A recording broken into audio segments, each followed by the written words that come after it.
कल मेरा मोबाइल ख़राब हो गया था, इसलिए कल जो वीडियो बनाई थी वो डिलीट हो गई, इसलिए आज दोबारा से इसको बताता हूँ। कल तो पढ़ाते पढ़ाते ये वीडियो बनाई थी, तो आज इसको ऐसे ही मैं तुम्हें इसके बारे में बताता हूँ। आपके सिलेबस में घनीय क्रिस्टल सिस्टम है, ये मैंने बताया था। घनीय क्रिस्टल सिस्टम, घनीय क्रिस्टल तंत्र क्या है, पहले इसके बारे में हमें पढ़ना होगा कि घन क्या है।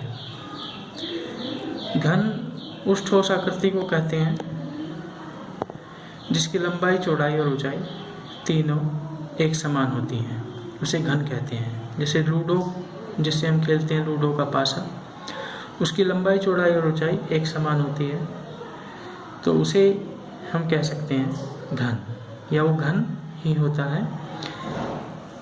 जो घनीय क्रिस्टल होता है उसमें भी उसकी लंबाई, चौड़ाई और ऊंचाई एक समान होती है। इसका सबसे अच्छा उदाहरण लूडो का पासा ही हम कह सकते हैं, क्योंकि वही हमें आसानी से देखने के लिए उपलब्ध होता है। इसके बाद हम बात करेंगे घनीय एकक कोष्ठिका की। घनीय एकक कोष्ठिका यानी घनीय क्रिस्टल जिन इकाइयों से मिलकर बना होता है उन्हें हम घनीय एकक कोष्ठिका कहते हैं। घनीय एकक कोष्ठिका मतलब उसकी भी लंबाई, चौड़ाई, ऊंचाई एक समान होती है। यदि हम लूडो के पासे को एकक कोष्ठिका मान लें, यानी वो घनीय आकार की एकक कोष्ठिका है, तो ऐसे अनेक लूडो के पासों को हम बराबर सटा करके रखने से हमें घन के आकार का क्रिस्टल प्राप्त हो सकता है। इसके लिए हमें एक निश्चित संख्या में लूडो के पासों को सटाकर रखना होगा। यदि हम 9 पासे एक समतल पर रखें आपस में सटाकर, और फिर उनके ऊपर 9 पासे रखें, और फिर उनके ऊपर 9 पासे रखें, यानी 3 सतहों में हम 9 पासे 9 पासे 9 पासे रखें, तो हमें एक घनीय क्रिस्टल प्राप्त हो जाएगा, जिसकी यूनिट सेल, जिसकी एकक कोष्ठिका एक घन है। तो घनीय जो एकक कोष्ठिका होती है उसकी लंबाई, चौड़ाई और ऊंचाई तीनों एक समान होती है। यदि हम लंबाई को a से, चौड़ाई को b से और ऊंचाई को c से प्रदर्शित करें तो तीनों भुजाएं आपस में बराबर होंगी, यानी a बराबर b बराबर c। इसी तरह से लंबाई और चौड़ाई के बीच में जो कोण होता है, चौड़ाई ऊंचाई के बीच में जो कोण होता है, लंबाई और ऊंचाई के बीच में जो कोण होता है, ये तीनों भी आपस में बराबर होते हैं। ये कह दो तीनों भुजाओं के बीच के जो कोण हैं वे भी आपस में बराबर होते हैं, जिन्हें हम अल्फा, बीटा, गामा से प्रदर्शित करते हैं। प्रत्येक कोण 90 अंश का होता है। वास्तव में जो घनीय क्रिस्टल होता है उसमें जो अवयवी कण होते हैं, वो अवयवी कण एक घन के आकार में व्यवस्थित होते हैं, और उन अवयवी कणों को जिन रेखाओं से हम मिलाते हैं वे काल्पनिक रेखाएं होती हैं। ये मैं पहले बता चुका हूँ कि लंबाई, चौड़ाई, ऊंचाई की हम बात करते हैं, काल्पनिक रेखाएं होती हैं। वास्तव में वे बिंदु जहाँ पर अवयवी कण होते हैं वो घन के आकार में व्यवस्थित होते हैं, और वो बिंदु होते हैं इस घन के कोने, यानी घन के कोनों पर अवयवी बिंदु पाए जाते हैं। यानी एकक कोष्ठिका के कोनों पर अवयवी बिंदु, अवयवी कण पाए जाते हैं। इस आधार पर जो केवल एक ही, मतलब जो केवल कोनों पर ही अवयवी कण पाए जाएंगे, तो उससे जो हमें एकक कोष्ठिका प्राप्त होती है उसको हम कहते हैं साधारण एकक कोष्ठिका। और कोनों के अतिरिक्त जो अन्य स्थानों पर अवयवी कण पाए जाते हैं उसके आधार पर भी एकक कोष्ठिकाएं अलग अलग प्रकार की होती हैं। ये मैं तुम्हें बता चुका हूँ। एक तो साधारण प्रकार की घनीय एकक कोष्ठिका, उसके अलावा 3 अन्य प्रकार की एकक कोष्ठिका मैं तुम्हें बता चुका हूँ।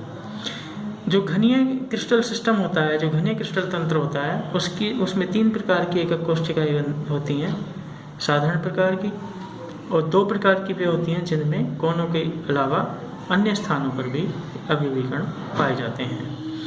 वे 2 प्रकार की हैं, काय केंद्रित घनीय एकक कोष्ठिका और फलक केंद्रित घनीय एकक कोष्ठिका। तो जो घनीय क्रिस्टल हैं वो कितने प्रकार के बनेंगे? 3 प्रकार के बनेंगे। किस तरह से बनेंगे 3 प्रकार के? एकक कोष्ठिकाओं के प्रकार के आधार पर, यानी एकक कोष्ठिकाओं में अवयवी कणों की स्थिति के आधार पर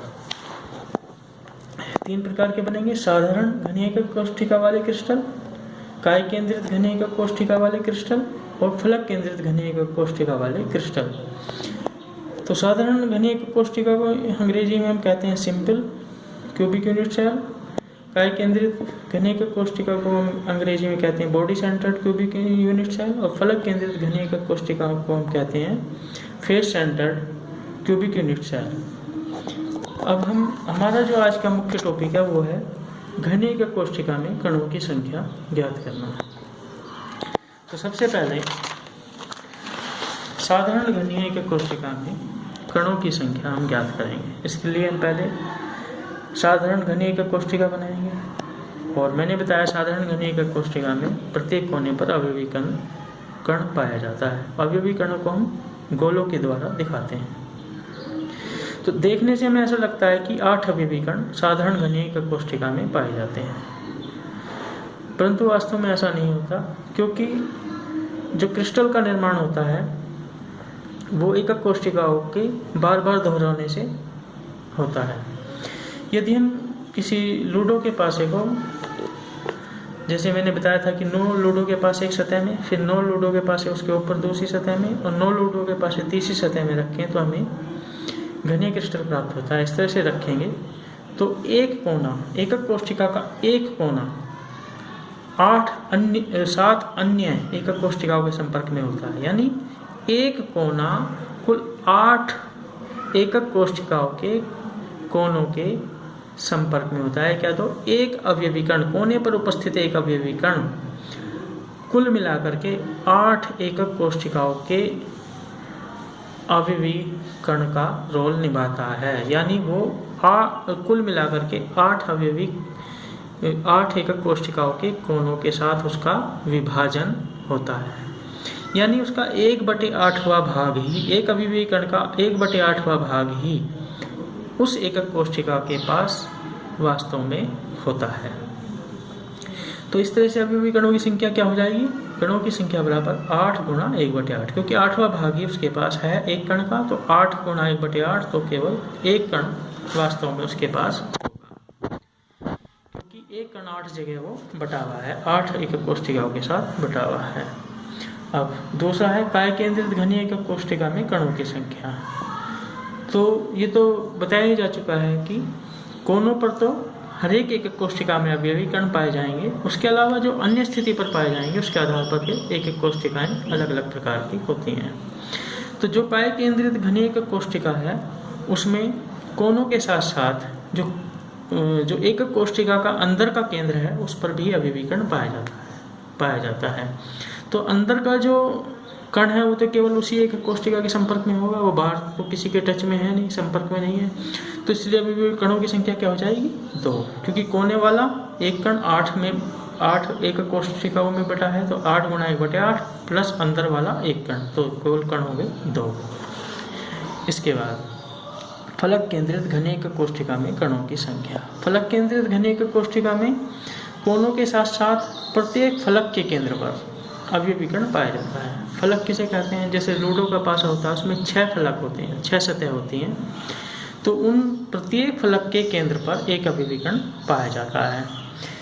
तो ऐसा एक फलक, जैसे ये फलक है, ऐसा एक फलक यदि इसके ऊपर एक और एकक कोष्ठिका रखें तो उसके संपर्क में आएगा ये, यानी एक अवयवी कण 2 एकक कोष्ठिकाओं के संपर्क में आएगा। तो इसका मतलब क्या है? इसका आधा हिस्सा ही एक एकक कोष्ठिका के संपर्क में होता है। तो 6 फलक हैं, 6 का आधा यानी 3, और एक वाला एक कण कोनों से प्राप्त होगा तो कुल कण हो जाएंगे 4, यानी 8 गुणा 1/8 कोने वाला 8 एकक का 8वां भाग ही उसके संपर्क में होता है, और फलक वाले का आधा भाग ही उसके संपर्क में होता है। तो इस तरह से क्या हो जाएगा? 8 गुणा 1/8 प्लस 6 गुणा 1/2 बराबर 1 + 3 बराबर 4। तो कुल कणों की संख्या होती है 4 फलक केंद्रित घनी एकक कोष्ठिका।